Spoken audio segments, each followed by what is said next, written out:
या भवसागरातून तरण्याकरता ही भगवंताने दिलेली एक संधी आहे आणि त्या संधीचं आपण सोनं करणं हे आपलं काम आहे। म्हणून सकाळी बाबांच्या या ग्रंथाचं पारायण या ठिकाणी संपन्न झालेलं आहे 3 दिवसामध्ये, जे 7 दिवसात संपत नाही, जे आयुष्यभर संपत नाही, असं असणारं हे सार तत्व आहेत, ज्याला नवनाथ भक्ती सार असं म्हणतात। भक्तीचा सार ज्याच्यामध्ये दडलेला आहे।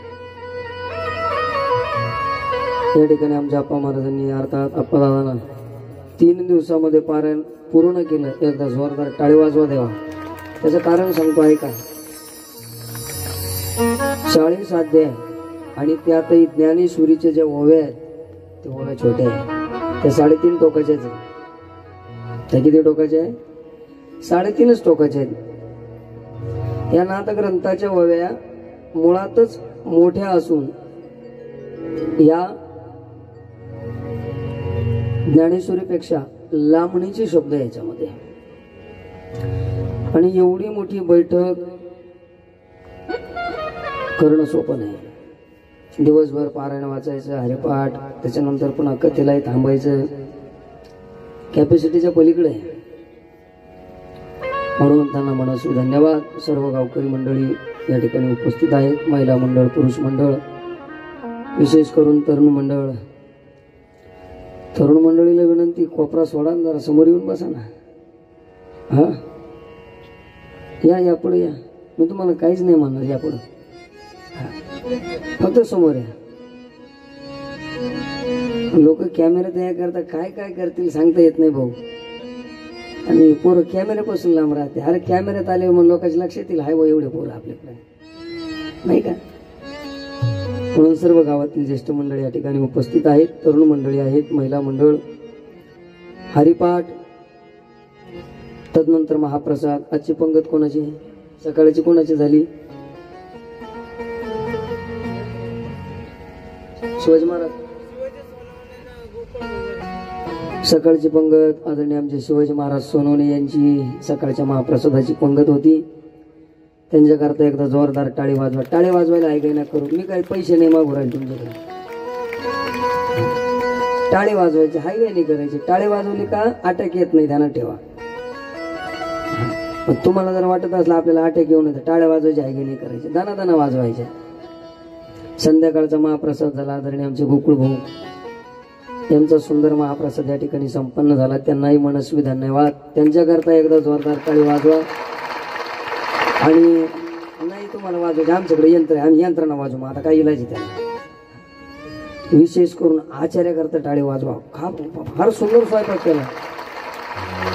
माणूस जर पाहिला तर उगा आपला साधारण आहे, नाही का? पण मात्र हा त्याला बी ते जमलं पाहिजे ना। ते उगा नाही का डबेचे डबे मसाला चव नाही कशाला जाऊ उभर अरे नाही ना, लिमिट अँड लिमिटेड ते चव पाहिजे। ते उगा चवनं धोम पोट भर जाऊ, मग आग्रह लई राहतो आज टायमाला। त्याला चवाचा पत्ता पाहिजे की नाही? नवरे म्हणतात अरे जेवणारे भुकेले पाहिजे ना, वाढणारे आग्रह करणारे पाहिजे, त्याला म्हणते जेवण। आणि हा सगळा योग ज्यांनी जुळून आणला आदरणीय आमचे सैंदर बाबा, त्यांना मनापासून धन्यवाद। त्यांच्यामुळे सगळ्या या भक्त मंडळीचा अर्थात तुमचा आमचा सगळ्यांचाच पुण्याईचा ठेवा वाढलाय, कारण त्यांनी मनावर घेतलं, त्यांनी निमित्त काढलं, म्हणून तुमच्या आमच्या सगळ्यांची ही यात्रा पूर्ण होते। एकाच्या कैवारी तुकाराम महाराजांची अभंग आहे, एकाच्या कैवारी, एकाच्या कैवारी, एकाच्या कैवारी, एकाच्या कैवारी, एकाच्या कैवारी, एकाच्या कैवारी, हा एकाच्या कैवारी।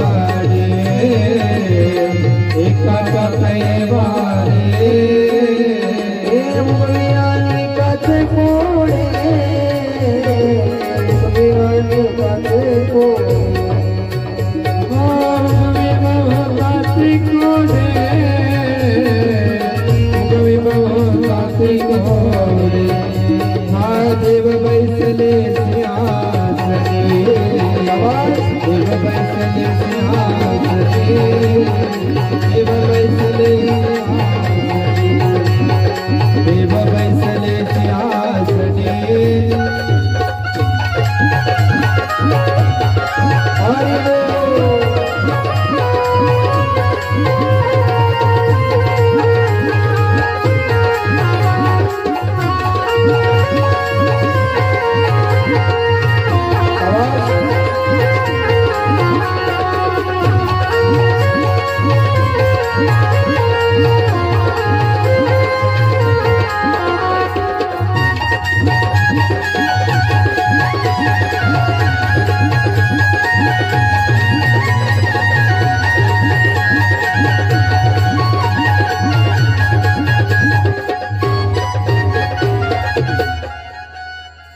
आता एकदा येईन सगळ्यात जोरदार टाळी वाजव.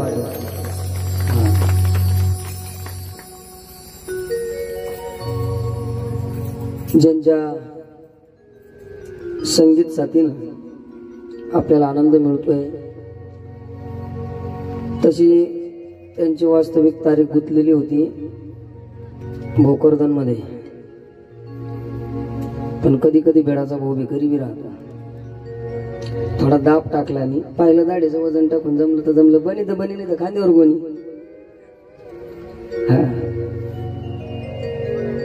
सध्या मोसम कार्यक्रमाचा चालू आहे. सध्या लई सप्ती चालू झाली दाट. आमचे योगेश महाराज त्यांना म्हणलं कमीत कमी तुम्ही उद्या तरी या बाबा. तुम्ही बाबा काय करू टाइमच मिळाला. बरं सगळे टायमाचे सगळ्यांची वेळ एकच आहे 7 ते 9. बरं तिथं ते मेन हाजेरीवर टाकल्यामुळं सोडता येईना त्यांना. ते तिकडे गुतले कोटमगावला. आमचे वेणुनाथ महाराज समयानुसार राग परिवर्तन करतात आणि विशेष करून वारकरी जीवन आहेत. नाही तर कलाकारलाही कलाकार असते. त्यांचं नाव काय कलाकार. ते फार कलाकार असतात. त्यांचं बाबाचं जर समजा थोडं तेढं मेढं जर झालं ना, त्याचा कार्यक्रम जर करायचा ठरला ना, तो जर उभं गात असला की अडवायची तिथून. त्याला फक्त वारकरीच लागत आहे. म्हणून महाराजांचं फार अगदी प्रोक्त आहेत सगळं काही. त्याचप्रमाणे आज पॅडवर साथीला आमचे कैलास महाराज. वा छान सुंदर. आज डपच वाजवला तुम्ही, ढोलक डप नाही का. आमचे भरत महाराज डमाले आज चक्क गायन. नाही माणसं आडाने ठेवायचेच नाही. ठरविले का तुम्ही एखाद्या दिवशी गैरहजेरी ते बी करताल तुम्ही. आता अंदाज येऊन गेला मला तुमचा. हा पण आहेच ना ते, त्याच तयारीत आहे तुम्ही सगळे.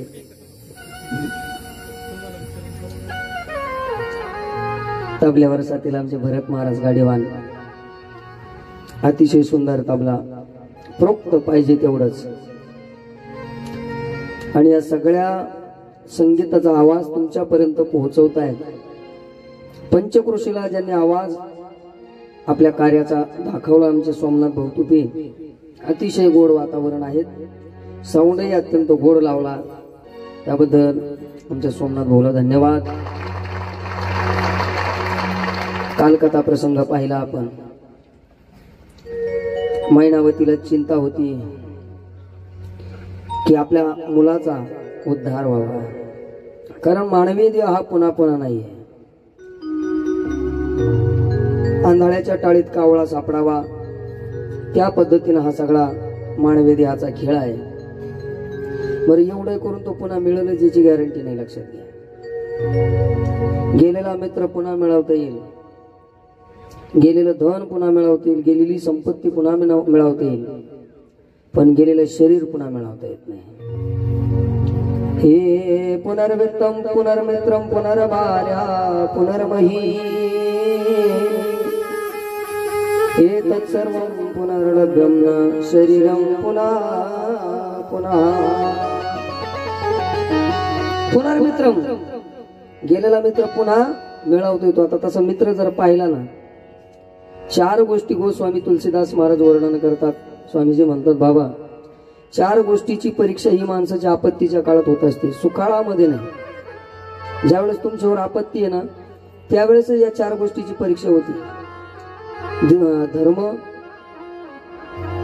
धैर्य, मित्र आणि पत्नी.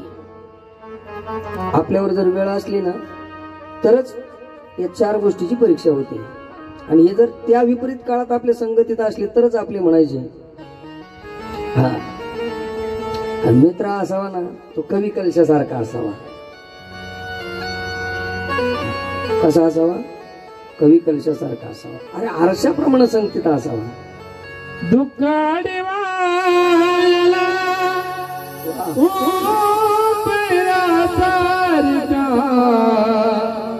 मित्र बनव्यामध्ये गारव्या सारखा वाट चुकणारी नाही जीवा तुझी वाट चुकणार नाही जीवा तुझी एक तो मित्र आरशा सारखा मित्र बनव्यामध्ये गारव्या सारखा आत्महत्याची करणार नाही कुणी आत्महत्याच करणार नाही कुणी मित्र असला जवळच मनासारखा मित्र बनव्यामध्ये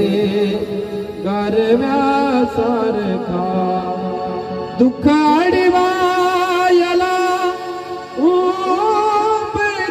सारखा मित्र बनव्यामध्ये गारव्या सारखा.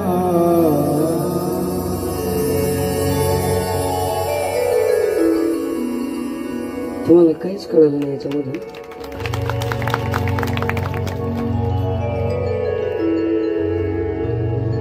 ही मित्राची परिभाषा आहे. स्वामीजी वर्णन करतात, बाबा हे धीरज धम मित्र ऋणारी धीरज धम मित्र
ही 4 लक्षणं सांगितली गोस्वामी तुलसीदास महाराजांनी रामचरित्र मानस मध्ये. या 4 गोष्टीची परीक्षा आपत्तीच्या काळात होते. धीरज धर्म मित्र अरुणारी आपत काल पारखी चारी. धर्माची परिभाषा आमच्या संभाजी महाराजांना विचारा. औरंगजेबानं हलाहल केलं पण धर्म नाही सोडला. देश धर्म पर मिटने वाला शेर शिवा का छावा था महापराक्रमी परम प्रतापी एकही शंभू राजा था. शेवटच्या श्वासापर्यंत धर्म जपले. धैर्याची किंमत आपत्तीच्या काळात, मित्राची किंमत आपत्तीच्या काळात, आणि भार्याची किंमत आपत्तीच्या काळात. ती मैनावती सांगते, बाळा जर मित्र गेला सोडून तर तो पुन्हा मिळवता येईल, पण शरीर पुन्हा नाहीये. मग त्याच्याकरता उद्धाराकरता मार्ग शोध. घरातील राण्यांनी ऐकलं, राजाला सांगितलं की तुमच्या आईचा जो माणूस आहे तो एकदम चुकीचा आहे, स्वतःच्या पुत्राला जोगी बनवण्याचा प्रयत्न करतेय. आणि मग तिच्या सांगण्यावरून, त्या राणीच्या सांगण्यावरून जालिंदर महाराजांना घोड्याच्या निधीमध्ये पुरण्यात आलं. काल आपण कथा प्रसंग पाहिला. योगायोगानं त्या गावामध्ये गोरक्षनाथ महाराजांची दक्षिणेकडे जात असताना, आपल्या श्री गुरुच्या शोधत असताना भिक्षाटनाच्या माध्यमातून आवाज दिला. खालून जालिंदर महाराजांनी उत्तर दिलं की माझा शिष्य येईल त्यावेळेस तुम्हाला आतून वरती बाहेर काढेल.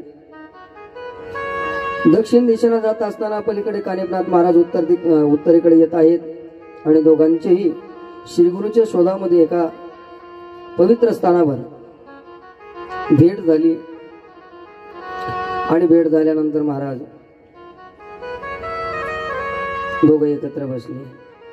काय विद्या आहे कोणाजवळ, काय विद्या आहे कोणाजवळ, ती प्रत्येकानं एकमेकानं अनुभवायला सुरुवात केली. आणि पाहता पाहता समोर एका वृक्षावरील आम्रफळ तोडण्याकरता आपल्या शाबरी विद्येचा प्रयोग केला. शाबरी विद्येच्या जोरावरती आम्रफळ समोर येऊन पडली. फळं खायची झाली आणि खायची झाल्यानंतर उरलेली फळं, या तुम्ही येऊन बसा, उरलेली फळं जी होती ना ती फळं पुन्हा झाडाला कशी चिटकवावी याची चिंता पडली. गोरक्षनाथ महाराजांनी आपल्या योग सामर्थ्याच्या बळावर शाबरी विद्येच्या जोरावर ती फळं जशीच्या तशी पुन्हा चिटकून दिली. मग आकर्षण शक्ती विभक्ताश्रम जल्पोनिनाथ गोरक्ष पवित्र तो लवंगणीची फळे विचित्र येऊनी पडली पुढार. सगळी फळं समोर पडलेली आहेत. पडलेली फळं खायची झाल्यानंतर उरलेली फळं पुन्हा म्हणे खाली पडे उत्तम राहिली परी जैसी तैसी करावी वहिली पुन्हा योजूनी वृक्ष डाळ. पुन्हा त्या वृक्षाला जशीच्या तशी चिटकून द्यायला सुरुवात केली. पुढा मार्ग गमावे, ते झाडाला चिटकून आणि तिथून निघाले. इथं कानिपनाथ महाराज कमी पडल्यासारखं वाटायला लागले. एकमेकाच्या गुरुचं उल्हाणं देऊ लागले, माझा गुरु श्रेष्ठ, तुझा गुरु श्रेष्ठ. आणि असं पाहता पाहता अरे म्हणले तुझा गुरु याला पट्टण नगरीमध्ये जाय म्हणले. त्या गोपीचंद राजाला घोड्याच्या लिदीत पुरून ठेवला. आणि काय बढाया मारतो रे म्हणले इकडं. कानिपनाथ म्हणले ज्यादा बोलू नकोस, तुझा गुरु एक कुठे मला तुला सांगू का म्हणले. कुठे आहे. अरे नाथ विरक्त म्हणतात आणि तुझा श्री गुरु कुठं जाऊन बसला म्हणजे श्री राज्यात.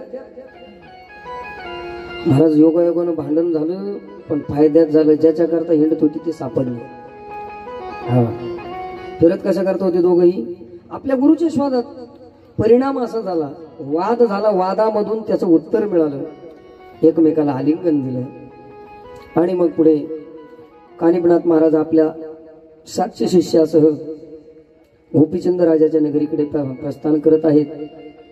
आणि ज्या वेळेस गोपीचंद राजाला हे समजलं की कोणी महान तपस्वी येतोय, महान तपस्व्याला सामोरं गेलं पाहिजे. अरे आपल्याला गुरु करायचा होता. आपली आई सांगत होती गुरु करा, गुरु करा, गुरु पाहिजे, असा पाहिजे म्हणले. काय ते जालिंदरनाथ म्हणले, काय गुरु होता म्हणले. काय होतं त्यांच्याजवळ. सध्या लोक अवस्था पाहत नाही, लोक व्यवस्था पाहतात. व्यवस्था जर असेल ना, हा तोच खरा आहे. व्यवस्था जर नसली ना आबा, तुम्हाला कोणी मानत नाही, कोणीच नाही मानत. तुम्ही पहा जर एखादा महाराज जर समजा म्हणलं ना आमचं काही नाही तुम्ही म्हणशान तसं, लोक म्हणते त्याला तारखेचा पत्ता नाही. तुम्ही 51 म्हणा, लोक म्हणते 55 द्या, पण तोच आला पाहिजे गावात. 55 सोडून 75 लागलेच चालेल. तुम्ही जर म्हणले नाही नाही ते त्यांचं काही नाही, मग गेले तुम्ही मग नाश्तेवारीचे. समाजाचा नियम आहे, जे मी अनुभवलंय म्हणून सांगतो. मागच्या 15 वाड्यात शिवरात्रीच्या अगोदरची कथा आहे. नाशिक मध्ये मला कथा आली आणि तोपर्यंत खरोखर युट्यूबला कथाच नव्हती टाकली. आणि मला वाटतं कशाला टाकायची, ज्याला गरज आहे तो येईन आपलं घरी विचारत. तर कमिटीने विचारलं, तुम्हाला विचारलं ना, भरत महाराजांना विचारलं. ते म्हणे बाबा युट्यूबला आहे का? हे म्हणे मग भागवत कथा आहे पण शिवकथा नाही युट्यूबला. तर नाही ना, मग आमच्या कमिटीला शिवकथा लागायची, मग ती युट्यूबला पाहिजे. आणि त्यांनी ज्याला कथा दिली ना त्यानं मला फोन करून विचारलं आता उद्या काय सांगू. हे फक्त मला आणि त्यालाच माहिती आहे, पण तो युट्यूबला आहे ना. पुन्हा एक देवी भागवताची कथा आली होती आपल्या परिसरामध्ये. त्यांचा फोन आला, ते युट्यूबला आहे का तुम्ही? अरे म्हणलं मी इथंच तुमच्या जवळ आहे, युट्यूबला काय करायची? त्याच म्हण नाही ना, आपण म्हणते पाहावं लागेल आम्हाला, तुम्हाला जमत का नाही जमत. त्याने ज्याला कथा दिली ना त्यानं मला पाहिल्यानंतर मला सांभाळून घ्या. मला हे सांगायचं तुम्हाला की युट्यूबला तुम्ही जर हसले ना भाऊ तर लोक तुम्हाला मानायला तयार आहे. लोकच म्हणणं पाहिजे सोशल मीडियावर. भौतिकतेवर जास्त जग भुललंय, लक्षात ठेवा. अवस्थेपेक्षा व्यवस्थेला महत्व देणारे लोक झाले.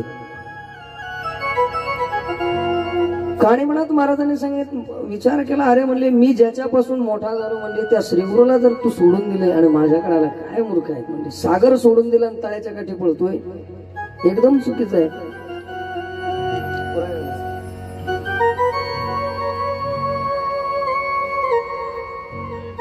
राग अत्यंत आहे, पण जर आता या रागाच्या भरामध्ये जर मी आता जर याला जाळून भस्म जर केलं तर माझे श्रीगुरु कुठे हे मला माहित होणार नाही. गोपीचंद सामोरा आला आणि सामोरा आल्यानंतर महाराज तितक्यामध्ये मैनावती गोपीचंदाच्या समोर उभी राहिली. काणिपनाथ महाराजांना हात जोडले, सांगितले, हे श्री गुरुदेव तुम्ही माझे वास्तव बंधू आहात.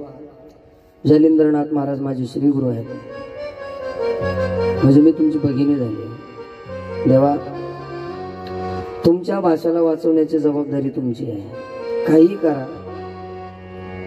ऐसा सुत माझा चुकला, माझा मुलगा चुकलाय आता, पण त्याला तुम्ही वाचवा. यावर काहीतरी पर्याय म्हणून मार्ग काढावा लागेल. आणि मग गोपीचंद राजाला 5 प्रकारचे 5 धातूचे पुतळे बनवायला लावले. हे गोपीचंदा तुला जर वाचायचं असेल तर तुला 5 प्रकारचे पुतळे करून आण. कणक रौप्य ताम्र वर्ण पितळ लोह धातू पूर्ण 5 पुतळे करून या तुझ समान ये राया. तुझ्यासारखे 5 प्रकारचे पुतळे असावे. स्वर्ण, तांब, पितळ, लोखंड आणि चांदी असे 5 प्रकारचे पुतळे तुझे समान असावे. आणि ही आज्ञा जर तू मांडली तरच तू जगशील. 5 प्रकारचे पुतळे बनवले. सकाळ झाली. जिथं जालिंद्रनाथ ठेवलेले आहेत तिथं गेलेत. राजानं स्वतः हातामध्ये टिकवून घेतलेला आहेत आणि उकरायला सुरुवात केली. आतून आवाज आला, कोण आहे? कोण आहे म्हणल्याबरोबर राजा गोपीचंदानं आपलं नाव सांगितलं आणि बाजूला झाला. समोर सुवर्णाचा पुतळा ठेवला. जालिंद्रनाथाच्या ज्वलाग्नीने महाराज तो पुतळा जळून भस्म झाला. पुन्हा थोडा वेळ गेला, पुन्हा उकरायला सुरुवात झाली. आतून आवाज आला, कोण आहे? भाई गोपीचंद. अरे तू जलकर भस्म नहीं हुआ? नहीं. यदि तू गोपीचंद है तो मेरे क्रोधाग्नि से तुम जलकर भस्म हो जाओगे. ताबडतोब चांदीचा पुतळा समोर केला. गोपीचंद बाजूला झाला. पाहता पाहता चांदीचाही पुतळा जळून भस्म झाला, पितळाचा भस्म झाला, लोखंडाचा भस्म झाला, सगळे पाचही पुतळे भस्म झाले आणि पुन्हा खोदायला सुरुवात केली. जालिंदर महाराजांनी विचारला, तू अरे कोण आहे भाई? भाई गोपीचंद हो. अरे गोपीचंद तुझे इतने बार मैंने कहा अभी तू मरा नहीं, तू जल के भस्म नाही हुआ, तू जळून खाक झाला नाहीस. अरे जर तू खरोखरच राजा जर असेल तर निश्चित मला माहित आहे तुला सहकार्य करण्याकरता एक तर साक्षात ईश्वर आलेला असेल किंवा कोणीतरी नाथपंथी असेल. तसं तू वाचूच शकत नाही हे मला आश्चर्य वाटतंय. सहज उभा करिता झाला, सहज उभा पर्वता निकटी, कडा तुटून पडिला माती, त्यात वाचलायसे म्हणती ती आश्चर्य वाटते. अरे एखाद्या डोंगराच्या कडावर उभा राहावा आणि तो कडा तुटून खाली पडावा आणि त्या कडेहून तू निसटावा, पण तू वाचलाय म्हणजे निश्चित तुला ईश्वराची साथ आहे. तरी आता असो वाचल्या मर करू त्यास, आईसे विचारुणी चित्तास मनी गाठ धूड धरली. आचार्य वर्णन करतात की बाबा जालिंदर महाराज विचार करताय जर कदाचित गोपीचंद जर असेल आणि जर वाचला असेल ना, चल म्हणजे त्याला आजारामर करून टाकू. जोपर्यंत चंद्र सूर्य आहे तोपर्यंत हा गोपीचंद आजारामर आहे. ऐसे विचारुणी चित्तास की आता याला अखंड आपण जीवदान देऊ. हे अलक निरंजन अलक निरंजन अलक निरंजन आदेश, अलक निरंजन अलक निरंजन अलक निरंजन आदेश, अलक निरंजन आदेश, अलक निरंजन अलक निरंजन अलक निरंजन आदेश.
दादा गुरु मच्छिंद्रनाथ महाराज की. या ठिकाणी आपल्या सुंदर बाबांची जी साधना आहे ती साधना पूर्ण करण्याकरता ज्यांनी गुरुत्व निभवलेलं आहे बाबा या ठिकाणी उपस्थित आहेत. सगळ्यांना विनंती आपण टाळी वाजून बाबांचं स्वागत करायचं आहे आणि त्यांचा सत्कार या ठिकाणी होतोय. त्यांना विनंती आपण या सन्मानाचा स्वीकार करायचा आहे.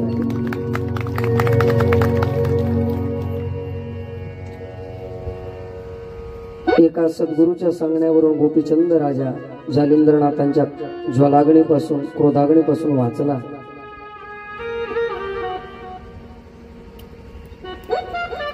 आणि ए बाबा याचा फोटो घे रे.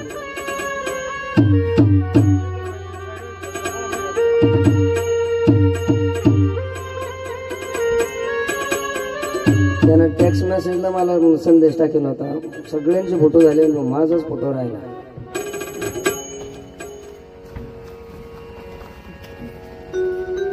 आणि गोपीचंद राजा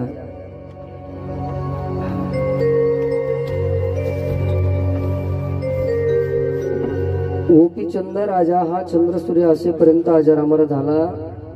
बाहेर निघाला, विचारलं कोणाच्या संगतीनं तू हे कार्य करतोय. त्यावेळेस गोपीचंद राजाच्या जवळून आवाज आला, हे श्री गुरुदेव, मी काणिफा आहे. मी अनेक दिवसापासून तुमच्या चरणाची आस होती. मी अनेक वर्षापासून 12 वर्ष झाले श्री गुरु मी तुमचे चरण अजून पाहिले नाही आणि त्या शरणाच्या दर्शनाकरता मी आतुर झालोय. आपल्याला विनंती आपण बाहेर यावं. काणिप हा शब्द ऐकल्याबरोबर महाराज जालिंदर महाराजांनी सगळा राग एका क्षणामध्ये शांत झाला आणि त्या गोपीचंदानं जालिंदर महाराजांना वरती काढलं. गोपीचंद राजाला जालिंदर महाराजांनी कानिपनाथ महाराजांनी अनुग्रह दिला. अनुग्रह देऊन आणि त्यांना नाथ पंथाची दीक्षा दिली आणि नाथ पंथाची दीक्षा दिल्यानंतर पहिली फेरी मारायला सुरुवात केली. गोपीचंदाला सांगितलं, राजा अरे ईश्वरापर्यंत जर जायचं असेल तर 2च पद शाश्वत आहेत. अशाश्वत शाश्वत 2 पद राज वैराग्य मार्ग भेद तरी तुझ्या वडे तोची वृंद शिकारी का बाळका. एव्या तू ते केले अमरपणी परी तैसे नाही राज मंडनी अनेकाल्या ब्रधातून मृगजळा समानती. हे राजा तुला जर राज्य जर उपभोगायचं असेल तर आतापर्यंत अनेक राजे झाले, होऊन गेले, मातीत गेले आणि तुला जर अजरामर व्हायचं असेल तर वैराग्य स्वीकार आणि एकांताचा स्वीकार करून आणि साधना कर. आणि मग पाहता पाहता गोपीचंद राजाला नाथपंथाची दीक्षा दिली आणि त्याला जोगी बनवलं. जोगी शैली दिली, शृंगी दिली, चिमटा दिला आणि बगलेमध्ये झोळी दिली आणि विशेष करून आशीर्वाद दिला. आशीर्वाद देऊन सांगितलं, जा हे शिंगी नाद वाजवो निहाती भिक्षा दे माई वदोनी भुक्ती ऐशा परी भेटून युवती तपालागी जायली का. अरे बाबा, पहिली भिक्षा जर तुला मागायची असेल, तुला जर साधूच व्हायचं असेल तर पहिली भिक्षा आता तुझ्या घरामध्ये माग. आणि प्रत्येकाच्या घरामध्ये सुरुवातीला भिक्षा मागायला सुरुवात केली. म्हणून गोपीचंद राजा आपल्याकडे भिक्षेला येतोय. ज्याला स्वइच्छानं तुम्हाला दान द्यायचं असेल ते तुम्ही देऊ शकता. याच्यात आग्रह कोणाला नाही बरं. असेल नसेल भाग सोडा. गोपीचंद राजा स्वतःच्या अंतपुरामध्ये गेला आणि स्वतःच्या पत्नीला हाक मारून सांगायला लागला, भिक्षा माई वदोनी भुक्ती ऐशा परी भेटती युवती तपालागी जाई का. गोपीचंद राजाला खरं जे शाश्वत आहेत ते शाश्वत समजले. आता मग अवश्य म्हणून इंद्रपणात संचार करी अंतपुरात आलाक्ष निरंजन मुखे वदत माई भिक्षा दे म्हणतसे हे पाहून त्या युवती महाशोकाब्दीत उडी घालिती एकची कल्लोळ झाला क्षिती नाद ब्रह्मांडी आदळतसे जिकडं तिकडं पावा अंतपुरामध्ये सगळीकडे दुःख व्हायला लागलं की आपला राजा आता जोगी झालाय आपला राजा आता संन्यासी झाला पण तुम्ही जर गोपीचंदाला जर विचारलं ना हे राजा तुला कसं वाटतंय त्यावेळेस गोपीचंद सांगतो की माझ्या जीवनाचा आता मात्र उद्धार झालाय कारण मला जो श्रीगुरु मिळालाय ना म्हणले अतिशय पावन अतिशय पवित्र अतिशय जाज्वल्य अतिशय साधना अनिष्ट आणि या विश्वामध्ये काळावर विजय मिळवणारा माझा श्रीगुरु आहेत म्हणून हा गोपीचंद राजा मनातल्या मनात विचार करतोय की माझा निश्चित उद्धार झालाय म्हणून बघा उद्धार माझा झाला रे झाला बघा उद्धार माझा झाला रे झाला मी पंचा गुरुचा चला उद्धार माझा झाला रे झाला मी पंचा गुरुचा चला गुरु मेरे जीवन टकावते अच्छा गुरु रे मेरा भगवतार माता दार दाला मी पच्चा गुरु कटना माता दार दाला मी पच्चा गुरु कटना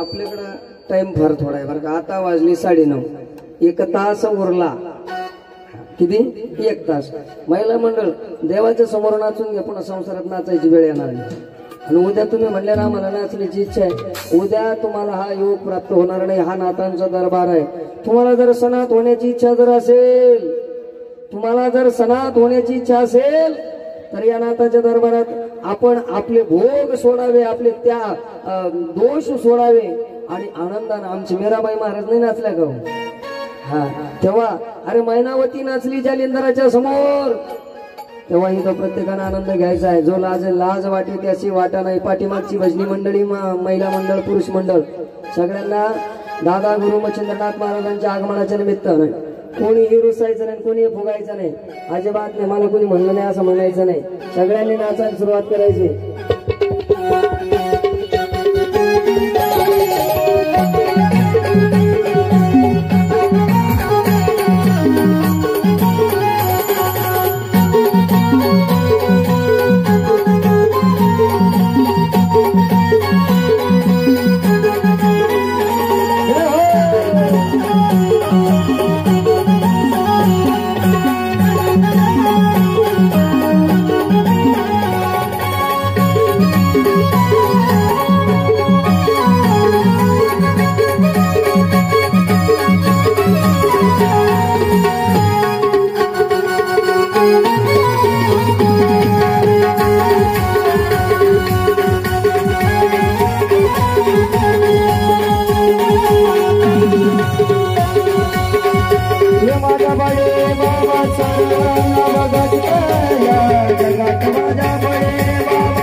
दादा गुरु मच्छिंद्रनाथ महाराज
बंगाली बंगाली रे बाबा बोलतो बंगाली बंगाली बंगाली बाबा बोलतो बंगाली बंगाली बंगाली बाबा बोलतो दादा गुरु मचर तेरा सागर गिरी पर्वताते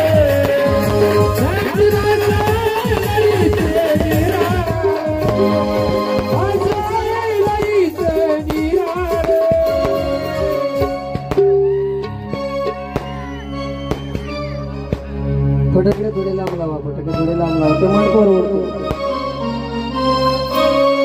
बंगाली बंगाली रे बाबा बोलतो बंगाली बंगाली बंगाली रे बाबा बोलतो बंगाली बंगाली बंगाली रे बाबा बोलतो बंगाली बंगाली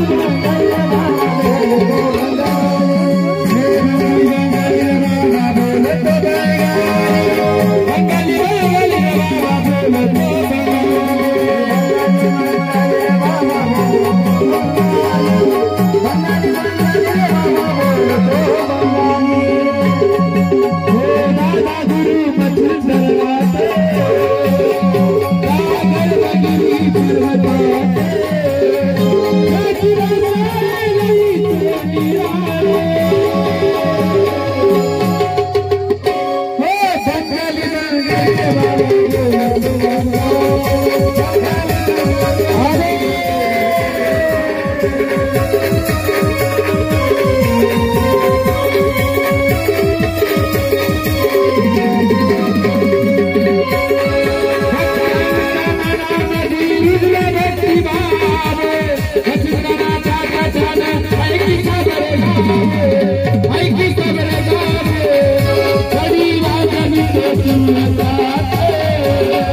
सद्गुरु गंगागिरी महाराज की सद्गुरु नारायण गिरी महाराज की अरे शंकर बाबा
सर्वांनी म्हणा सर्वांनी दादा गुरु मच्छिंद्रनाथ महाराज की बंगाली बंगाली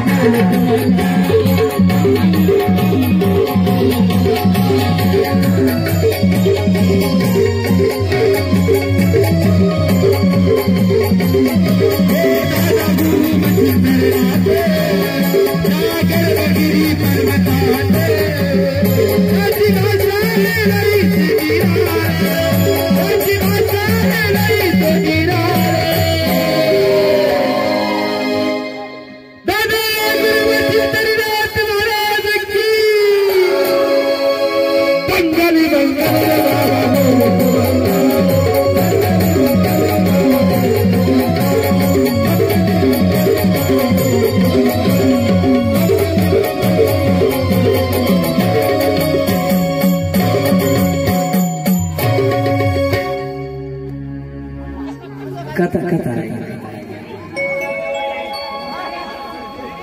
कथा राहिली कथा राहिली. आमच्या दीपक भाऊचं काम लय साधं बळ,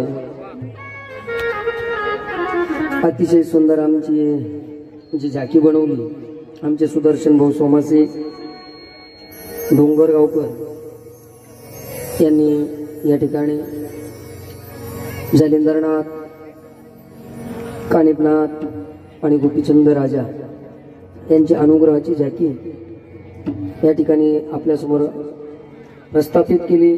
त्याबद्दल त्यांना मनस्वी खूप खूप धन्यवाद. कारण पात्र करण्याकरता सुद्धा अंतःकरणामध्ये आनंद पाहिजे नाही का. त्यांनी मला पहिल्या दिवशी फोन करून सांगितलं, महाराज आम्हाला फक्त वेळ द्या ना, आम्हाला फक्त चान्स द्या, सेवा द्या. अतिशय सुंदर. नाही तर मग ते काय नाचता येणं ना अंगण वाकडं नाही का, स्वयंपाक येणं ओली लाकडं, तर उपयोग नाही होत त्याचा. जॅकी म्हणजे जॅकी. अतिशय सुंदर पात्र बनवलं, त्याबद्दल तुम्हाला मनस्वी धन्यवाद. पुढे गोपीचंद राजाला दीक्षा दिली. गोपीचंद राजा राज्याच्या बाहेर पडला आणि राज्याच्या बाहेर पडल्यानंतर सगळी नगरी हळहळ करायला लागली की बाबा अरे आपला राजा नाथपंथी झालाय. बहीण आहेत चंपावती, जी पौलपट्टणामध्ये राहतीये. ज्या वेळेस बहिणीला समजलं की आपला भाऊ संन्यासी झालाय, बाकीचे माणसं तिच्या सासरकडले नाव ठेवायला लागले की अरे चांगला राजा होता म्हणे, काय साधूच्या नादी लागला, जोगी झाला. ही काय पद्धत आहे. तिची हेळना करायला लागली. एक दिवस योगायोगानं हा गोपीचंद राजा आपल्या बहिणीच्या नगरी आला. दासींनी सांगितलं की तुमचा भाऊ आलाय.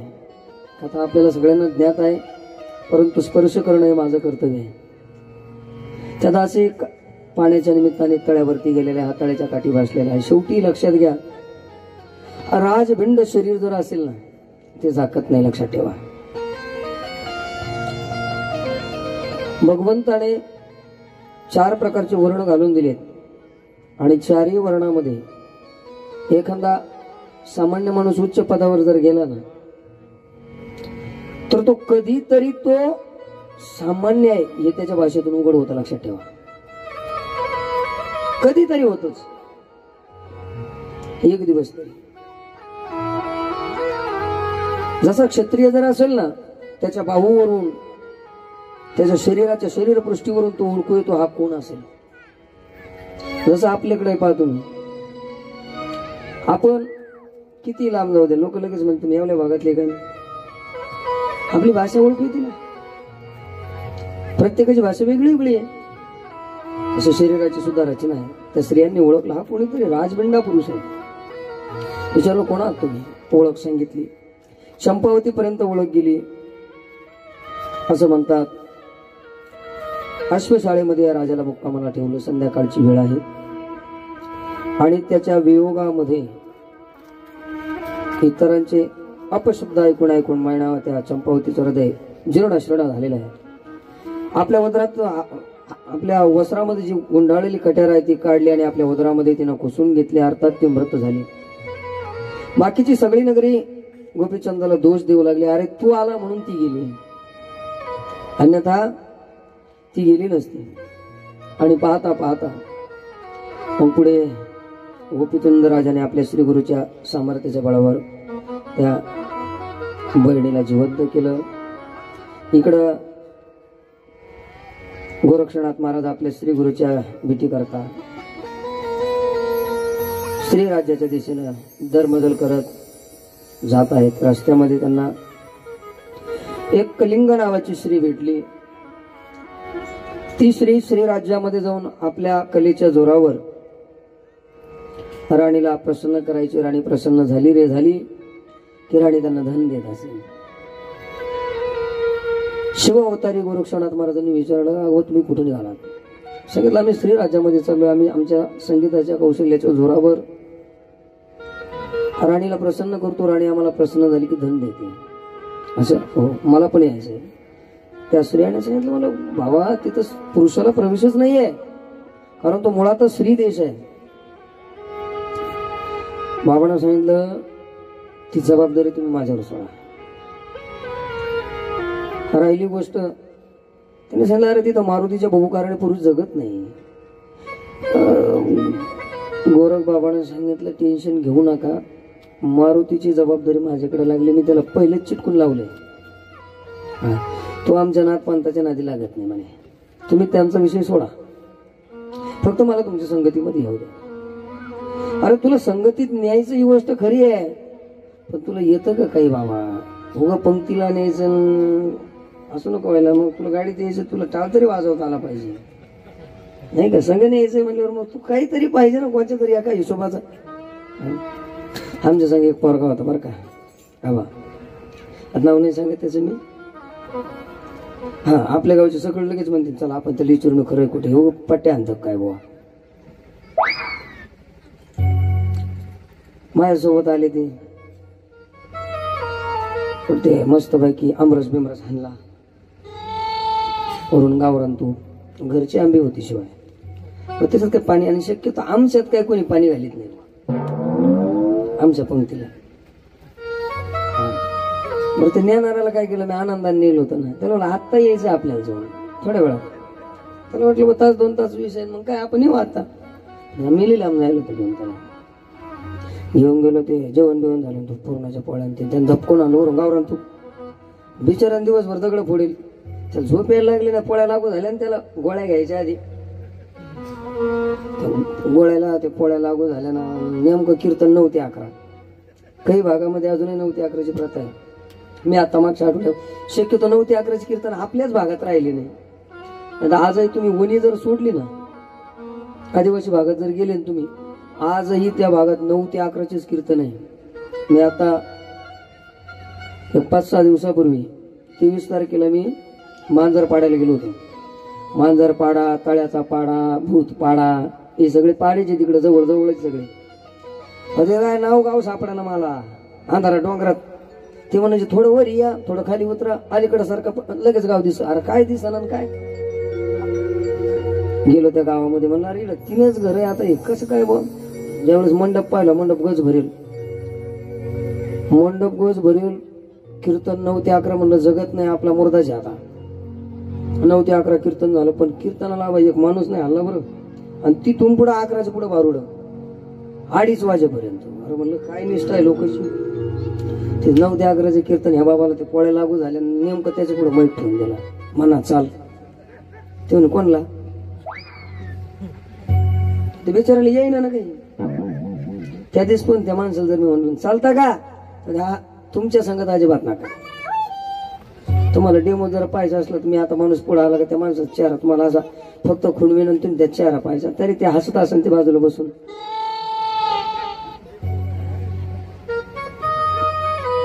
ते म्हणलं नाही मामा येतात नाही मला, मी येऊन काय गाठ पडलो लय पडत असं तोपाच तोंडी आलो माईक ठेवून दिलो, काहीच नाही करता येत, कोणीकडे पळावं ते कळत नाही.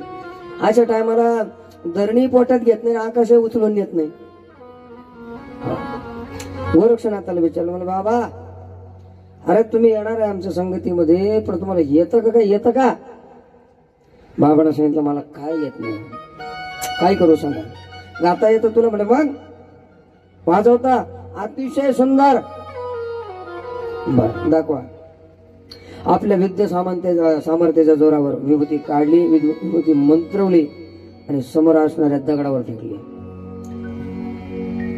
आचार्य म्हणतात ते दगड वाद्य आपोआप वाजायला लागले. तिची कलिंगा होती ना, ती कलिंगा विचार करायला लागली, बिना सारथ्याचा रथ चालू शकतो, बिना साधकाचा पखवाज वाजवू शकतो, तबला वाजवू शकतो. काय सामर्थ्य. शरण आली ती.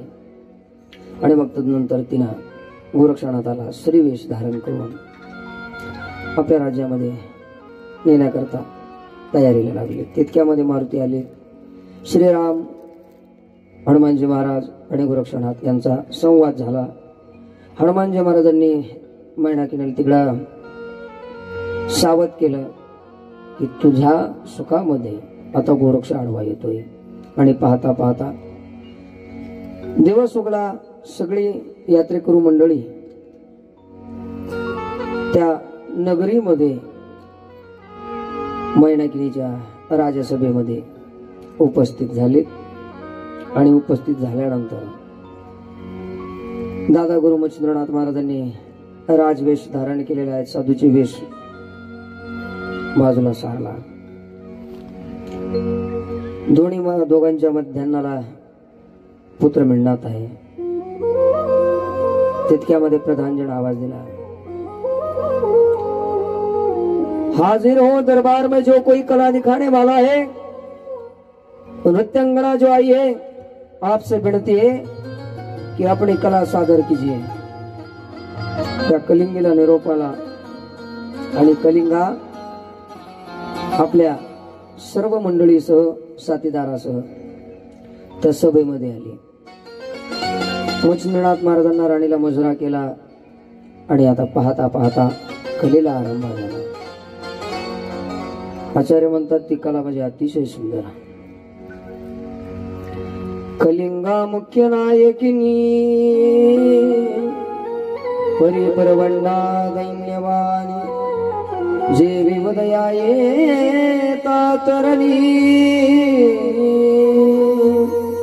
सकळ तेजो लोपली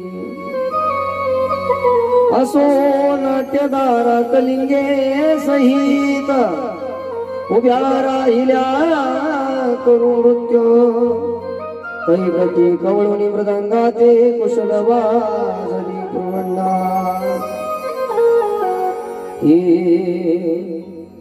संगीत स्वरित गायन करीत नाना राग आवित नाना राग आवित गुरबला मृदंग वाजित चलो सुंदर गोरख चलो सुंदर गोरख बोलो वचन धन धन मनती कलिंगना.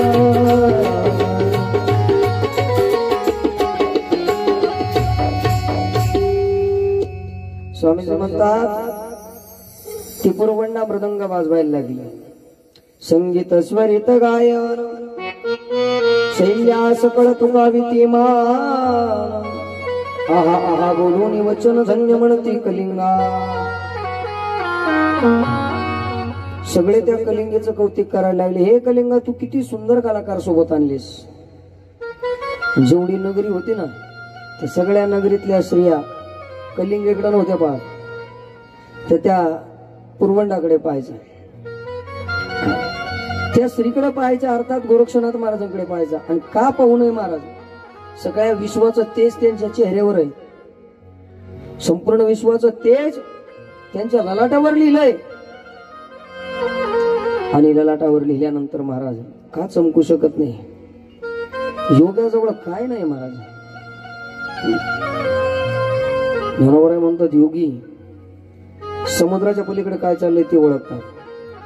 मोगीच्या पायामध्ये काय वाचतंय ते योगी जाणतात. समुद्री पैलाडी देखे ज्ञानोबरायची भाषा आहे. मुंगीचे मनोगत ओळखतात ते. इतकं तेज गोरक्षनाथ महाराजांच्या चेहऱ्यावर आहे की सगळे ते गोरक्षनाथ महाराजाकडेच पाहिजे. आणि पाहता पाहता महाराज नृत्य रंगात आलं. मृदंग वाद्य वाजविता अद्भुतपण कुशलता तया नादात अक्षर व्यक्ता भाती भाती काढी तशी.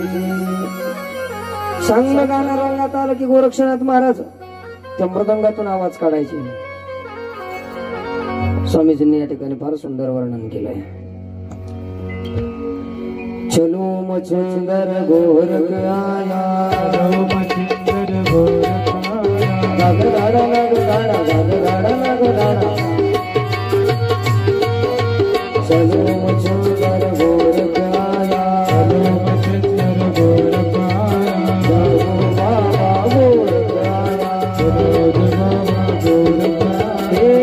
जागो बाबा गोरख आया जागो बाबा गोरख आया जागो बाबा गोरख आया जागो बाबा गोरख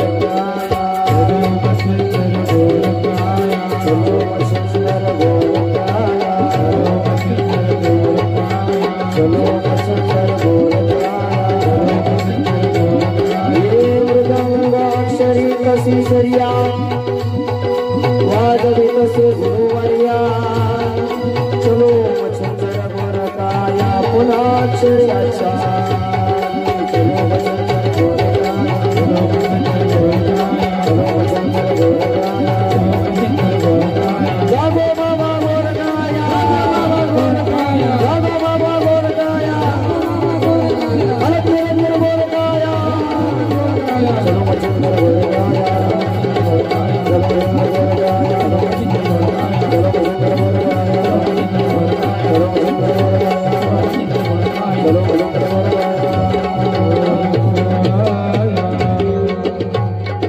दादा गोरक्षनाथ महाराज की जय हो शिवावतारी गोरक्षनाथ महाराज की गोरक्षनाथ महाराज वाद्य रंगात आल्यानंतर वाजवायचे अक्षरी तशी चर्या गावी तसे गुरुवर्या चलो मच्छिंदर गोरकाया पुन्हा अक्षरे आच्छादी ते गोरकाया म्हणलं का मच्छिंद्रनाथ महाराज डचकायचे ते म्हणजे अरे मला असं काय होतं बुवा नेमकं मग ते काय पुन्हा सांगायचे तू वाजव बरं तुला जमत काय पाहू मग ते दुसऱ्याला वाजवायला लावायचे वाजव बरं बरं ते गाणं चालायचं आणि ते याचे बोली वेगळेच निघायचे खेपाच बसत नव्हते म्हणजे नाही हो हे तसं वाजनाच ते तसं मिळच बसानं पुन्हा मग गोरक्षनाथ महाराजाकडे मृदंग द्यायचे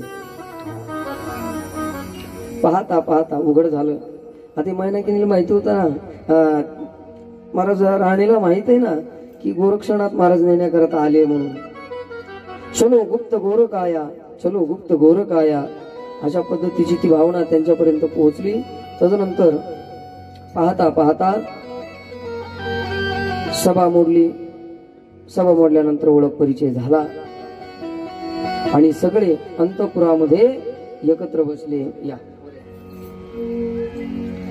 सगळे अंतपुरामध्ये एकत्र बसले राजमहालामध्ये मैनावतीने सुंदर असा त्या मैनाकिनीने सुंदर असा स्वयंपाक बनवला स्वयंपाक बनवून भोजन घातलं आणि गोरक्षनाथाची विनंती करायला लागली हे गोरक्षा अरे थांब बाबा या वर या तुम्ही पण आता तुम्ही तिघ झाले ना मच्छिंद्रनाथ महाराज गोरखनाथ महाराज आणि मिळनाथ महाराज बस तिघ खाली भाषा जायच टायमाला जा घेऊन मिळनाथ आला सांगा तुमच्या सुख त्यांची नाही वेळ नाही आपल्याकडे त्यांना असं झालं काय काय कोणती कोणती झाकी करावी बा आता काय काय केलं पाहिजे नेमकं त्यांना हे माहित नाही ना मी काय प्रसंग आता रंगावणार आहे बाबा किंवा विस्तृत कोणती कथा सांगणार हे त्यांनाही माहित नाही मलाही माहित नाही आता हे जसं जसं घड्याळ घेऊन पळून तसं पळायचंय फक्त आता हे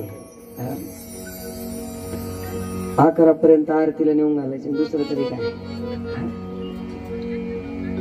7 दिवसामध्ये जरा व्यवस्थित झाली असती परंतु आपल्याकडे वेळेचा अभाव आहे भाऊ मला बोलले मग अशी आता 17 पदार्थ तुमच्या ताटासमोर जर आले मला सांगा तुम्हाला आता वेळ कमी काय काय खाणार तुम्ही काय काय ग्रहण करणार आहे त्याच्याकरता आपण स्पेशल पारायण ठेवलं माझ्याकडून किती सुटलं ना तिकडं पारायणात काहीच नाही सुटून दिलं जरी मला नाही जमला तर आमचा दादा आहे ना तिकडं पारायणामध्ये एक ओवी सुद्धा सुटून दिलेली नाही त्याच्यामुळे घाबरायचं नाही आणि तुम्हाला मी सांगतोय ती कथा आहे ते पारायण जी कथा आहे कथेमध्ये कधी कधी पुढे जातो माणूस कधी कधी मागे येतं त्याचं काही नाही कथेला काय बा असं काही नसतं आणि मग त्याला जर लगेच लिंकद्वारे जर ऐकायची असली तर वेळ लागतो मग वेळ लागतो सगळंच वाढतं मग पंक्ती वाढते सत्ता वाढवतो सत्ता वाढते बजेट वाढतो म्हणे इथं दुनिया आहे त्याच्या रिगाले सुने आहे बाबा हा हे सगळंच करायचं म्हणजे जरी गांधी आत्ताच आहे बाबा पण त्याला लई किंमत आहे देवा सगळंच काही पैसा नाही, ही गोष्ट खरी आहे, पण पैशाशिवाय काही होत नाही, हे बी तितकंच खरं आहे नाही का. ते एवढं मोठं उभं करायचं म्हणजे त्यांना त्याच्या मागं आट्टा असं आहे, खर्च आहे, तुमचं सगळ्यांचं सहकार्य आहे. मैनावतीनं त्या मैनाकिनीनं मच्छिंद्रनाथांना गोरक्षनाथांना सुंदर असा प्रसाद दिला. जेवण झाले, संध्याकाळ झाली आणि गोरक्षनाथांची स्तुती करायला सुरुवात केली. बाळा, अरे दशा यव्वन तुझ्या अंगी जर आलेली असेल, काय म्हणले, काय तू ईशा जोगाला धरून बसला, विवाह कर, राज्य कर, हे राज्य तुझ्या मी स्वाधीन करते. झोपण्याचा वेळ आहे, झोपण्याच्या वेळामध्ये भोजन झाली या रात्री निर्भर, शैली संचरली ते मंदिर, अत्युत्तम सारी पाठ करे खेळनिया पातली. अनेक दासदासी झोपण्याच्या काळामध्ये त्या दास्या गोरक्षनाथ महाराजांची सेवा करताय. सदनी संचरता बोले वचना,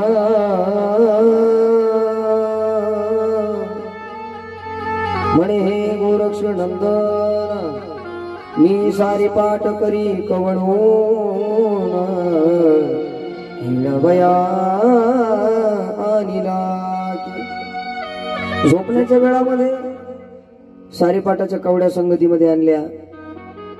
गोरक्षनाथ महाराजांच्या समेत तिथल्या सुंदर सुंदर दासी आहेत. त्या दासी सारी पाठ खेळतात. तरी खेळू खेळू एकट बावे, ऐसे उदेले माझी आजवे, येरी म्हणे अवश्य यावे, पूर्ण कामना कराया. सदाशिव सारी पाठ खेळण्याकरता आल्यात, पण सारी पाठ खेळत असताना गोरक्षनाथाचं चित्त मलिन करण्याचा प्रयत्न करू लागले. हे ऐसे म्हणता नितंबिनी, सारी पाठ पसरोनी निकट येऊनी, परिद्युत खेळता शुभाननी, नेत्रवार होचितसे. शृंगार व्यक्त नेत्र कटाक्ष, तुकोनी खेळ खेळे गोरक्ष, खेळ खेळता मग प्रत्यक्ष दानोनी चिर सरिसावी. हा मनाची चंचलता वाढण्याकरता गोरक्षनाथाला वैराग्यापासून ढळवण्याचा प्रयत्न करताय. आणि महाराज हा योगी आहे, हा, आणि तू योगी म्हणजे साधा नाहीये. ब्रह्मांडाला गिळून टाकीन, सप्त पाताळाला धुळीला लावीन, 21 स्वर्गाची माती करीन आणि समुद्राला आत आणीन. असा जर सत्शिष्य कोण असेल तर दादा गुरु मच्छिंद्रनाथ महाराजांचा आहे. शिव अवतारी गोरक्षनाथ आपल्या वैराग्याच्या ज्वाळेनं. अरे ते वैराग्य साधा नव्हतं देवा. तुकोबारा म्हणतो ते वैराग्य म्हणजे कसं आहे, विवेकासहित वैराग्याचे, विवेकासहित वैराग्याचे, सहित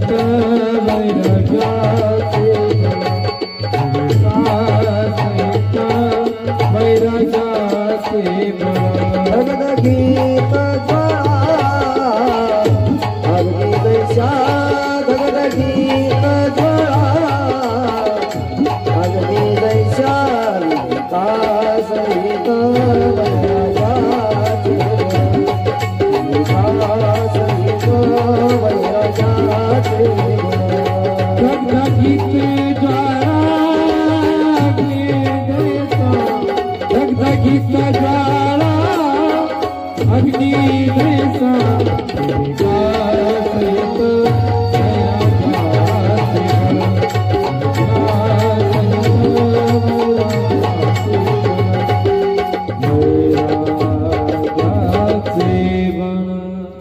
विवेका सहित वैराग्याचे, गगनगीत ज्वाळा अग्नी जैसा गगनगीत ज्वाळा अग्नी जैसा आपल्या वैराग्याच्या अग्नीमध्ये त्यांचे सगळे प्रयत्न निष्फळ झाले आणि पाहता पाहता त्या मैनाकिनीनं 6 महिन्याची मुभा गोरक्षनाथ महाराजांकडून मागून घेतली आणि पाडव्यापर्यंत श्री राज्यामध्ये गोरक्षनाथ महाराज राहत आहे. सुखाचे दिवस तेव्हाच निघून जातात. 6 महिने केव्हा निघून गेले त्या मैनाकिनीला कळालं नाही. आणि तिनं ठरलेल्या दिवशी गोरक्षनाथ महाराज पहाटे उठले, स्नान केलं ब्रह्ममुहूर्तावर उठून. स्नान झालं, आपली जी नित्याची क्रिया आहे नित्याची क्रिया करायला प्रारंभ केला. भस्म हाताशी घेतला, संपूर्ण अंगावर विभूती लावलेली आहे, गळ्यामध्ये रुद्राक्ष माळा आहे, शैली आहे, शृंगी आहे, फावडी आहेत, एका हातामध्ये चिमटा त्रिशूल, बगलीमध्ये झोळी गुंतवली. पाहिलं आपली योग्याची वेशभूषा सुंदर सजवलेली आहे आणि आपल्या श्री गुरुकडे गेले आणि श्री गुरुला सांगतोय, बाबा आता निघायचंय आपल्याला, आपले भोगाचे दिवस संपले, मी तुम्हाला शब्द दिलाय, मी त्या शब्दापर्यंत टिकलोय, 6 महिने थांबलोय तुमच्या करता, चला आता. दादा गुरु मच्छिंद्रनाथ महाराजांनी मिन्नताला पाहिलं, राणीनं मिन्नताला सजवलं, शृंगार केला आणि सजवून मच्छिंद्रनाथाच्या स्वाधीन केलं. सांगितलंय, हे अपत्य मी तुमच्या स्वाधीन करते, कारण तिलाही शाप आहेत, आता ती शापमुक्त होणार आहेत आणि ती वैकुंठ स्वर्गाला जाणार आहे. आता तिला शाप का लागला, कशा पद्धतीने लागला, आता उपचार वसूची कथा येते इथं, परंतु आता वेळेचा अभाव आहे, म्हणून जेवढं जमेल तेवढं आपण सांगण्याचा प्रयत्न करतोय. शृंगार झाला, निघणार. राणीच्या डोळ्यामध्ये अश्रुपात होतोय, हरणात सुखामध्ये विरजन पडली. आता हे नाथ मला पुन्हा कधी दिसतील ना दिसतील, कारण मलाही लोक सोडायचा आहे. तिघांनाही डोळे भरून पाहिलं, परंतु मात्र याच्यामध्ये गोरक्षनाथ महाराजांना आनंद होत होता, कारण जे सुख भोगात नाही ते सुख त्यागात आहे. लक्षात ठेवा, साधू जवळ काहीच नसतं, पण साधू आपल्यापेक्षा खुश आहे. साधू आपल्यापेक्षा खुश आहे. काय साधू जवळ सांगा ना तुम्ही मला. साधा उदाहरण आहे बघा, गुरुवारी सद्गुरू नारायणगिरीजी महाराजांजवळ काय होतं, काहीच नव्हतं, पण ब्रह्मांडात जो आनंद नाही तो बाबांच्या जवळ होता. विश्वास जे सुख नाही ते बाबांच्या जवळ आहे. साधू जवळ काय आहे, देवासाठी घेऊन जोग अवघा भोग तिजे, सगळ्या भोगाला लात मारणे, विरक्ती आहे. गोरक्षनाथ महाराजांना इतका आनंद होत होता, तर मी माझ्या आता ब्रह्मानंदामध्ये, माझ्या श्रीगुरूच्या संगतीमध्ये मी आता पुन्हा साधना करणार, मी भजन करणार, कारण अवतार हा विश्वाच्या कल्याणाकरता झालाय. मिन्नाथाला हाताशी धरलं, राणीच्या समोरून त्या मैनावतीच्या डोळ्यात देखत तिघांनी आता सांग निरोप घेतला आणि गोरक्षनाथ महाराजांनी त्या मिन्नाथाला उचलून आपल्या डोक्यावर घेतलं, अर्थात खांद्यावरती घेतलं आणि राणीला हात जोडून मार्गस्थ झालेले आहेत जगन्नाथपुरीच्या दिशेने. टाळी वाजवा यांच्या करता.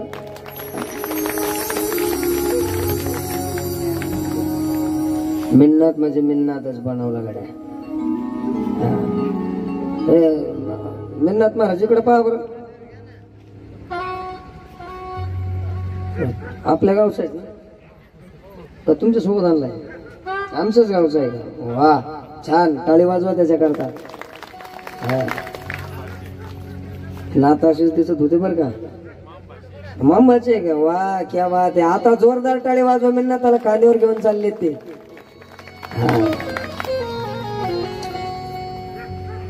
भजन करत करत करत करत आनंद झाला मला.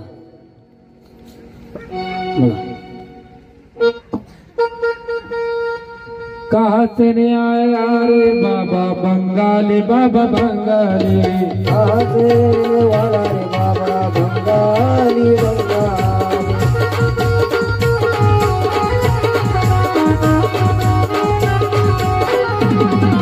कहाँ से रहने वाला रे बाबा बंगाली, रहने वाला बाबा बंगाली.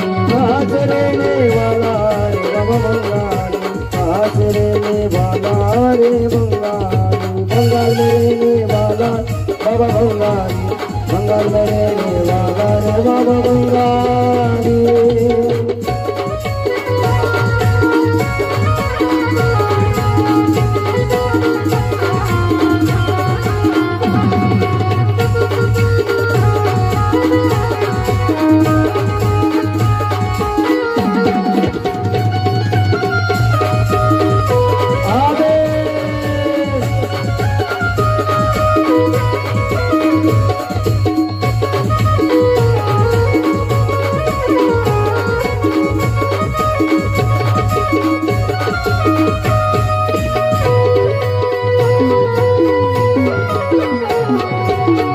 में क्या क्या लाया रे बाबा बंगाली, लाया रे बाबा बंगाली. ये झोली में क्या क्या लाया रे बाबा बंगाली. झोली में क्या क्या लाया रे बाबा बंगाली. बगल में झोली लाया रे बाबा बंगाली, झोली में क्या क्या लाया रे बाबा बंगाली.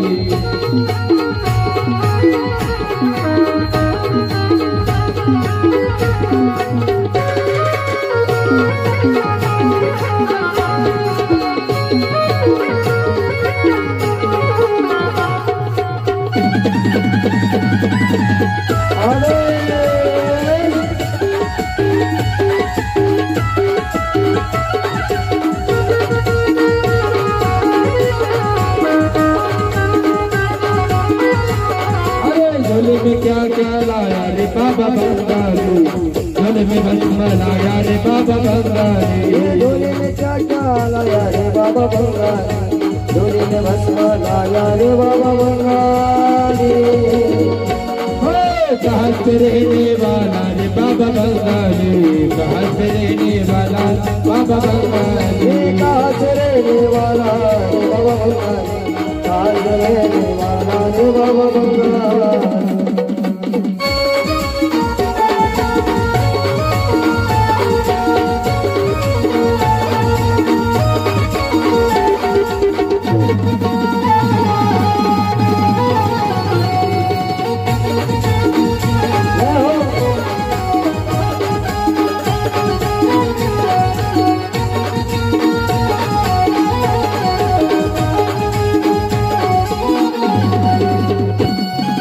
गले में क्या क्या डाला रे बाबा बंगाली.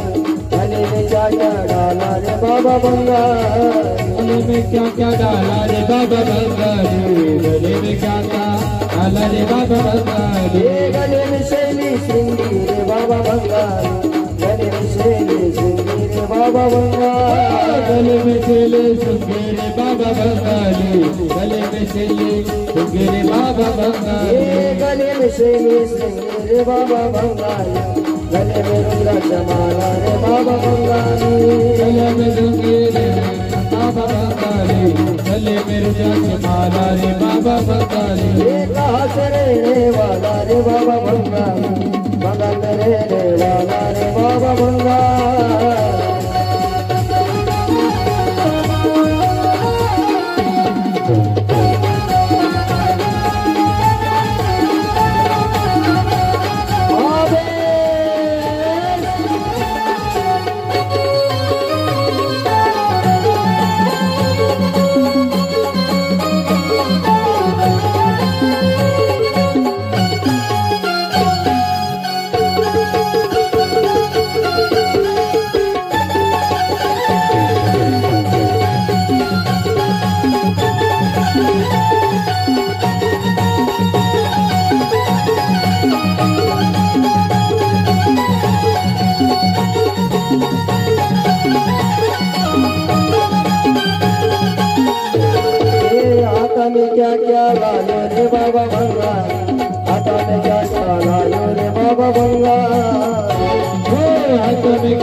बाबा बंगाली हाथों में चिमटा लाया रे बाबा बंगाली हरि बोल हाथा में त्रिशूल लाया रे बाबा बंगाली हाथों में त्रिशूल लाया रे बाबा बंगाली हाथों में चिमटा लाया रे बाबा बंगाली कहाँ से रहने वाला रे बाबा बंगाली कहाँ से रहने वाला रे बाबा बंगाली कहाँ से रहने वाला रे बाबा बंगाली कहाँ से रहने वाला रे बाबा बंगाल रहने वाला रे बाबा बंगाली बंगाल रहने वाला रे बाबा बंगाली बंगाल में रहने वाला रे बाबा बंगाली बंगाल में रहने वाला रे बाबा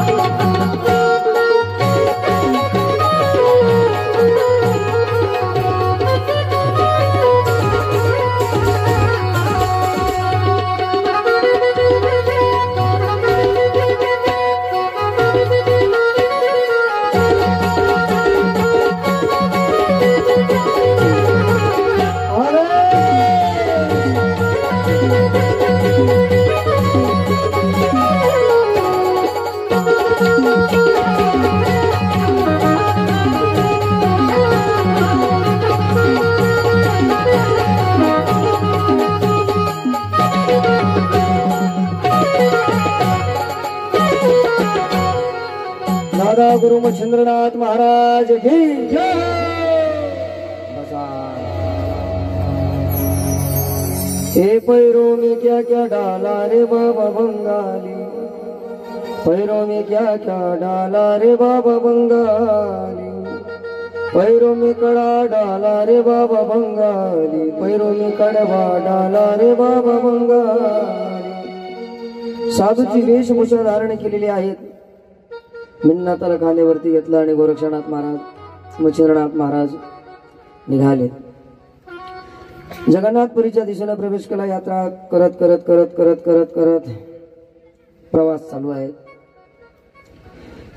एका कणदगिरी पर्वताजवळ आले अरण्याचा भाग आहे गोरक्षनाथ महाराजांच्या जवळ एक झोळी आहे आणि त्या झोळीला मच्छिंद्रनाथ महाराजांनी पुन्हा पुन्हा पाहावं आणि पुन्हा पुन्हा पाहून म्हणायचं बाळा हे तो भय आहे बरं बेटा यहाँ डर है आणि एका ठिकाणी लघुशंकेच्या निमित्ताने सगळे थांबले मच्छिंद्रनाथ महाराज पाठीमागे आहेत मिळनाथ एका बाजूला गोरक्षनाथ महाराज एका बाजूला गोरक्षनाथ महाराजांनी विचार केला असं काय या झोळीमध्ये डर डर डर डर काय व्हा नेमकं अरे आपल्या तर पहिलेच आपण फकीर आहेत फकीर बनके फिकीर करणं होतो साला गद्दार आहे अरे म्हणजे आपण फकीर असून रिकामे मग काय असं काय आहे भय कोणाला आहे काहीतरी जवळ असलं तर भय ना अरे म्हणजे आपल्याला चिमटा शैली सोडून काय आहे दुसरं तर झोळीत डोकून पाहिलं पाहिजे झोळीत डोकून पाहिलं तर एक सुवर्णाची वीट आहे हा आता माझ्या ध्यानात आलं म्हणले हे डर आहे हे कारण आहे म्हणले भीतीचं गोरक्षनाथ महाराजांनी ती सुवर्णाची वीट घेतली आणि अशी लांब भिरकोण लावली जंगलामध्ये अरण्यात काठ्यामध्ये आणि दगड ठेवला त्या जागेवर असं म्हणतात श्री गुरु पुढे पुढे म्हणायचे गोरख हे गोरख म्हणे भागवतर की महाराजा सता जड परडर होता जो तो डर थोर मागे चिराईल आहे जी अरे डर आहे बेटा गोरक्षनाथ महाराज बाबा डर मा घरायला आता नाही डर कैसा स्वस्त सावे काया वाचा मागे राहिला भावसाचा जडदाराचा महाराजा जे भय होतं म्हणजे ते सगळं पाठीमागं राहिलं आता भय राहिलं नाही मच्छिंद्रनाथ महाराजांनी धरणीवर अंगा टाकायला सुरुवात केली आणि ज्या वेळेस महाराज ती झोळी उचकून पाहिली ना त्याच्यात पाषाण निघला तो मच्छिंद्र आपुले देखुनी झोळी विकासुनी पायी नेत्र कमळी तो कनकन से पाषाण बळी झोळी माझी नांदतसे अय्याला मोकळ कर दादा लक्ष कुठे तुझं थोडं मोकळं लक्ष राहू त्या झोळीमध्ये पाषाण पाहिला असा राग आला. ते पाभोणी मच्छुंद्रनाथ धरणीवरी अंग टाकीत आहा आहा म्हणून आरंभळत कनकवीट गेली म्हणून. मच्छिंद्र बोले क्रोधे करोन तुवा टाकिले रे माझे धन, तू ते ओझे काय दारुण झाले होते तयाचे. अरे म्हणले तुला काय जड झालं होतं असं तो मला सांगायचं ना रे. तुला जर एवढा बोचा झाला होता मला सांगायचं, तू मी बोचा उचलला असता ना. तू चांगलं नाही केलंस गोरक्षा, तू चांगलं नाही केलंस. तू माझं धन हरवलंय. बस माझी सोन्याची वीट गेली. महाराज लिहिला आहे. गोरक्षनाथ महाराजांनी झोळीमध्ये हात घातला. कणकगिरी पर्वतावरती उभे राहिले. अर्थात तो गर्भगिरी पर्वत आहे. तो महानग पर्वत गर्भगिरी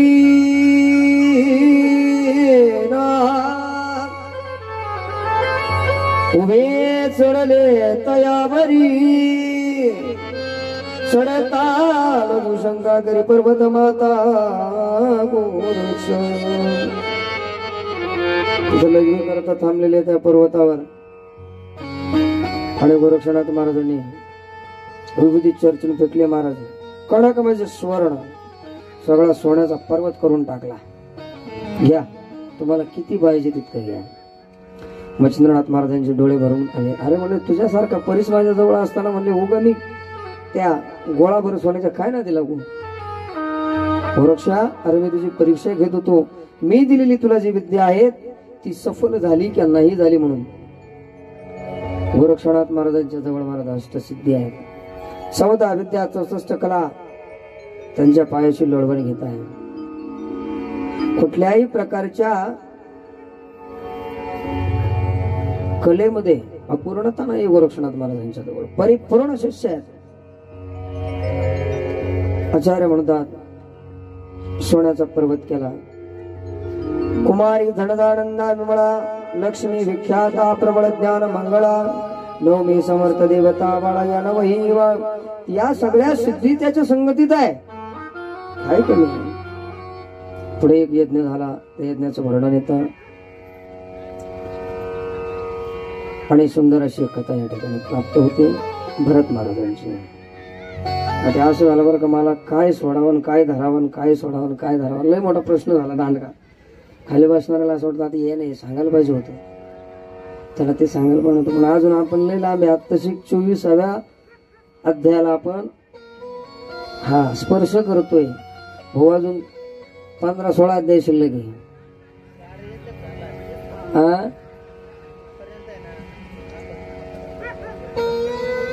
जेवढं होईल तेवढंच करायचं बा आता. नाहीतर तुम्ही सांगितलंच तुम्हाला मग अशी जेवढा हातात येईल वा त्या गंगेतली वाळू जर उपसायची असेल म्हणजे जेवढी मुठीत येईल तेवढी आपली. उद्या प्रयोग करा. आता नका करू. नाही तर लगेच गंगावर जायचं वाती धार कुठे बापू आपण वाळू धरायचा प्रयत्न लोक लगेच. मग अशाच विषय झाला. तर महाराजात 3 दिवसाची कथा म्हणजे वाहती गंगा आहे आणि वाहत्या गंगेत जर मुठीत वाळू घ्यायची असली जेवढी येईल तेवढीच बसती. जेवढी खडे हातात येतील तेवढे आपले. लागली गंगा वाहायला. अशा अनेक सुंदर कथा. पुढे एक भरतरीनाथ महाराजांचे चरित्र येतं. एक विवेकाची आणि वैराग्याची कथा सांगतो आणि वाणीला पूर्णविराम देतो. कारण सकाळी पुन्हा काकडा आहेत. उद्या काड्याचे कीर्तन आहेत. भरत महाराज आपण कथा श्रवण केलेली की भरतरीमधून त्यांचा जन्म झाला. भरतरीमधून जन्म झाला असं म्हणतात. ज्यावेळेस ते पात्र फुटलं त्यावेळेस ते उरंगळत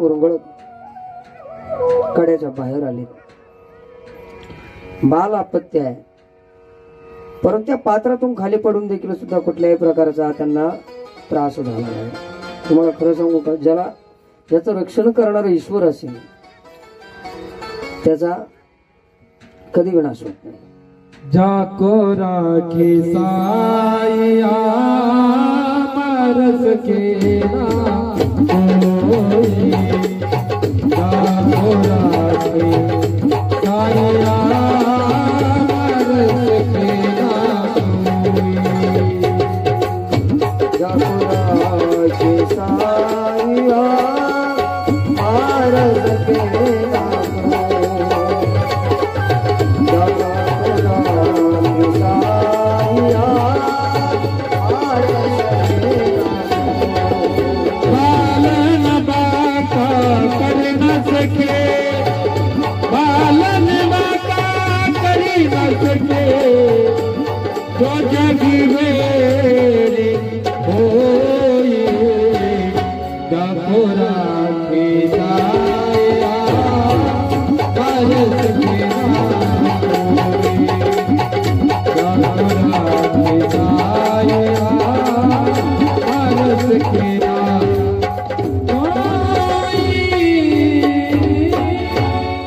जाको राखे साया मार सके नको बालन बाका होता उसका जो जग बेरी हो. भरत महाराज त्या कौशिक ऋषीच्या आश्रमातून त्या भरतरीमधून बाहेर आले. आल्यानंतर असं म्हणतात, समोर एक नुकतीच व्यालेली हरिण आहेत. त्या हरणीला 2 पाडसं झालेले आहेत आणि त्या पाडसामध्ये भरतरी महाराजांचं वास्तव्य झालं. त्या हरणीच्या संगतीमध्ये त्यांचं जीवन वाढू लागलं. पाहता पाहता 4-5 वर्ष निघून गेले आणि 4-5 वर्षानंतर त्यांना एक जयसिंग नावाचा भाट भेटला. त्याने पाहिलं त्या हरणीजवळ आहे ते. त्यांची पत्नी आहे रेणुका. भरत महाराजांना पाहिल्यानंतर महाराजांनी त्याने विचार केला, म्हणलं अरे हे कोणाचं तरी अपत्य चुकलेलं असावं. अत्यंत तेजपुंज बालक आहे.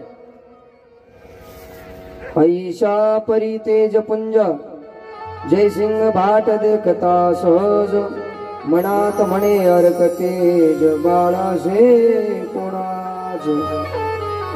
ऐसे श्रेयसी म्हणतसे ऐसी अरण्यात असे बाळ सांडून गेली सुरसे माता पिता कैची. म्हणजे काय आई बाबा असतील म्हणजे अरण्यामध्ये या बाळाला सोडून निघून गेले. कोण असल्याचे माता पिता. आणि ते अपत्य पाहिलं महाराज. भरत महाराजांना पाहिलं. ते पाहुणी जयसिंग भाटे धावणी धरणी बाळकाची पाठी लागून धरणी मनगाट उभा केला बाळ तो. भरत महाराज आतापर्यंत हरणासारखी पळायचे, पण या जयसिंगाने काय केलं, त्यांची पाठ धरली, नंतर मनगड धरलं आणि त्यांना उभं केलं. उभा धरणी त्या ते बोलत मने बाळा साली भयाते तुते भेटवीन तव माते ते माता कोणती सांग. परिते कुरंग भाषे करून आरंभळ तसे छंदे करून नेत्रा लोटले अपार जीवन हाक मारी हारे. हे बाळा घाबरू नको, भय सोडून दे. तुझे आई वडील कोण आहे मला सांग, मी त्यांच्यापर्यंत तुला नेऊन घालण्याचा प्रयत्न करतो. पण यांना जी भाषा येत होती ती आहे हरणाची. कुरंग भाषे करून, कुरंग म्हणजे हरिण. हरणीच्या भाषेमध्ये मला फक्त ब्र्या ब्र्या करायचे ते, आणि ती हरणीला ती भाषा कळत होती. हरिण उभी राहायची. परी ते हरिणी बाळ पाबुनी कासा वीस झाले परमपान परी मनुष्य भय करून निकट येऊ शकेन. ती हरिण आपल्या अपत्याला पाहायची, भरत महाराजांना पाहायची, परंतु मनुष्य जवळ असल्या कारण ती भया कारण ती जवळ येत नसे. मग हस्त खुणेने पुसे त्याते परी खुण येते नेने परते मग जयसिंग म्हणे आपुले म्हणा ते परमाज्ञानी बाळक हे. मग त्यांना खुणा खाना करून दाखवले. लक्षात घ्या, अनंत प्रकारच्या भाषा आहे. भाषा किती आहे माहिती का? 56 प्रकारच्या भाषा. किती आहे? 56 प्रकारच्या. आपल्याला किती माहिती आहे? फार झालं तर मराठी. ती बी आपल्याला परिपूर्ण ओरिजिनल 100% मराठी येत नाही. काही शब्द आपले त्याच्यात इंग्लिश येत असतात, तर ते जर मराठीत करून जर सांगायची वेळ आली, मला एक सांगा. घेऊ का 5 मिनिटं? घेऊ ना. हाफ मर्डर जर झालं, पुन्हा एकदा ऐका, हाफ मर्डर जर झालं तर त्याला मराठीत काय म्हणतात? मी तोपर्यंत पाणी पितो तुम्ही विचार करा. हाफ मर्डर ऋषी शब्द कोणता आहे? हाफ मर्डर हा शब्द मराठी का हिंदी की इंग्लिश? हा, आता तू शिकेल भाऊ, आमचं काय आता. जाऊ पाठीमाग गेला ते व्हायला गेला असं आहे ते. हाफ मर्डर शब्द मराठी का इंग्लिश? हा बाळा, तुमचं म्हणणं बरोबर आहे. तुझे म्हणशील ते. शेटू सरकार सावकार गेले वाटतं निघून. सावकार येईल होते आता, पण ते काय गायब झाले वाटतं. जाऊ द्या. हा ना